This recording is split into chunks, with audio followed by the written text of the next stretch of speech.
I thought it was amazing. I've never seen anything like that. Going up and down the steps was very cool. Because that I would think would be really hard, especially going back down the steps. That was cool.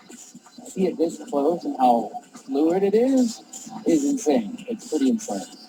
I felt almost an emotional connection with it almost immediately. I could see how, humans could definitely get attached on that level. I thought it was a wonderful piece of technology. The advancements have only seemed to gone further from the original. Just the capability of them is outstanding. For a minute there, you just wonder if there's actually somebody inside that thing. And to see a robot get the movement in his arms and shoulders and all the joints it was like a human to have. So it was pretty impressive. Yeah, I did not know robots were could do that kind of stuff. Asimo was awesome. Asimo was awesome. Yeah, it was incredible. He's awesome. He is. I think everybody should have one.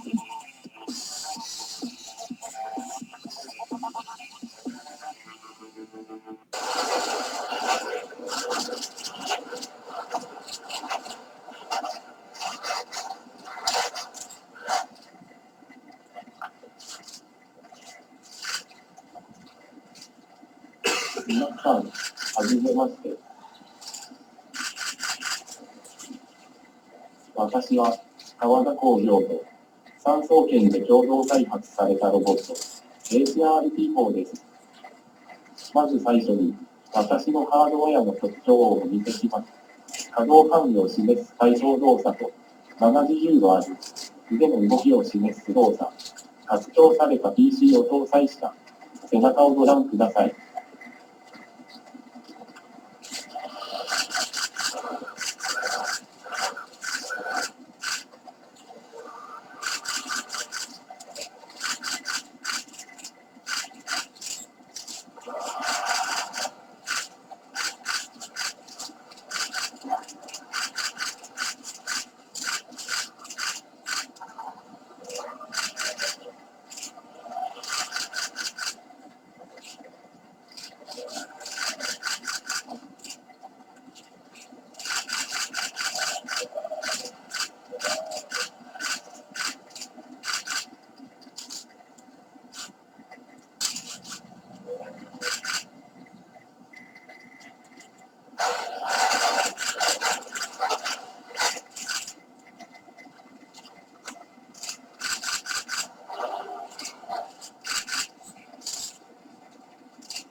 次に音声認識を行います。右足を前に。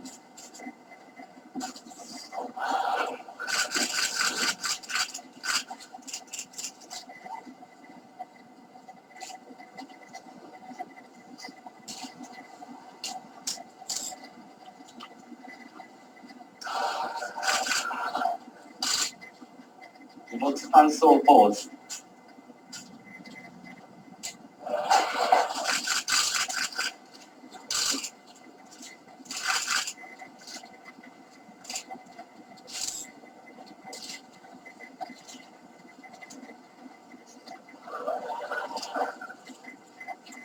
手の甲を見せて。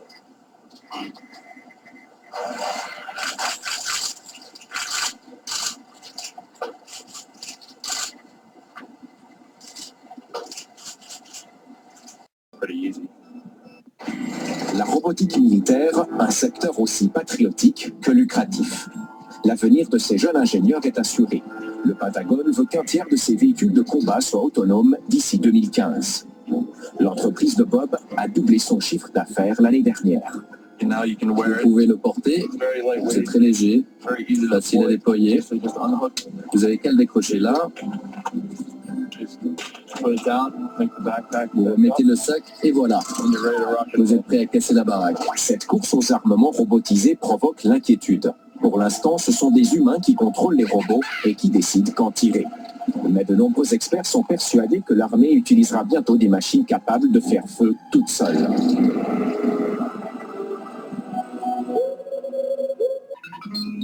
Dans 6 ans, le marché global pour la robotique de guerre vaudra plus de 40 milliards de dollars, presque 100 fois plus qu'aujourd'hui. L'armée suisse, quant à elle, joue sa grande muette. Elle a déjà testé un robot similaire, mais a refusé de nous donner plus d'informations. Ce petit robot ressemble au personnage du film d'animation Wall-E, mais attention, il est beaucoup moins sympathique. Après les drones, voici les robots terrestres armés. Nous sommes près de Boston, aux États-Unis. C'est ici qu'a été construit ce fantassin d'un genre nouveau, piloté à distance. Là,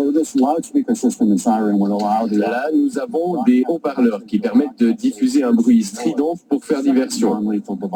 Il y a aussi un laser pour éblouir les personnes, mais qui ne les rend pas aveugles.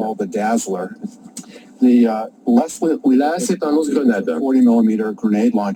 Et enfin, une mitrailleuse M240 qui peut tirer des centaines de coups. Fini la guerre telle qu'on la connaissait jusqu'à aujourd'hui. 4000 robots militaires sont déjà en service en Afghanistan et en Irak. Jusqu'à aujourd'hui, ils étaient utilisés pour désamorcer les bombes au bord des routes. Les GI pourront désormais compter sur eux pour la reconnaissance armée et un jour peut-être pour les remplacer complètement sur le terrain. Direction l'école polytechnique fédérale de Lausanne.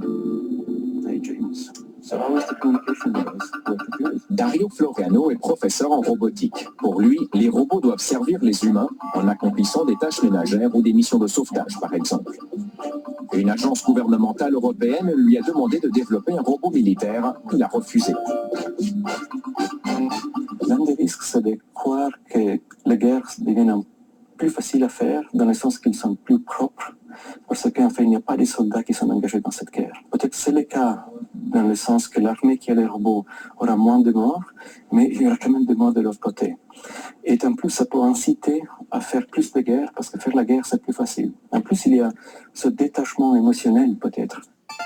À cause de la robotique, la guerre ressemblera de plus en plus à un jeu, selon les experts. La preuve, retour à Boston, au siège de l'entreprise qui a développé le premier automate tueur. Ouais, c'est un peu comme un jeu vidéo.